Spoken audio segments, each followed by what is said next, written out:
महिला आर्थिक विकास महामंडळातील जिल्हा समन्वयक अधिकारी सचिन कांबळे आणि सहाय्यक सहनियंत्रक अधिकारी उमेश लिंगणूरकर या दोघांना 80,000ची लाच घेताना लाचलुचपत प्रतिबंधक विभागाच्या अधिकाऱ्यांनी रंगे हात पकडले।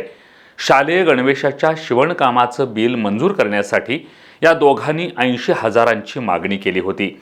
लाचलुचपत प्रतिबंधक विभागाच्या पोलीस उपाधीक्षक वैष्णवी पाटील यांच्या मार्गदर्शनाखाली आज सायंकाळी ही कारवाई करण्यात आली आहे।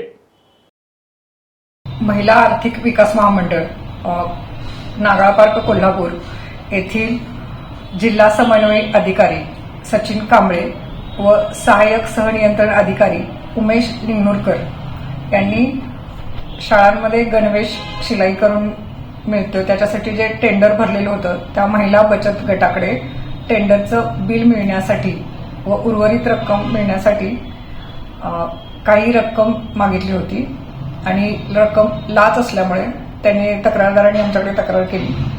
आज त्यातील उमेश लिंगणूरकर यांनी 80,000 रुपयाची रक्कम स्वीकारताना त्यांना पकडण्यात आलेलं आहे। अशाच प्रकारे जर कोण लाच मागत असेल, आपलं कामकाज अडवत असेल सरकारी कार्यालयात तर आमच्याशी संपर्क साधावा।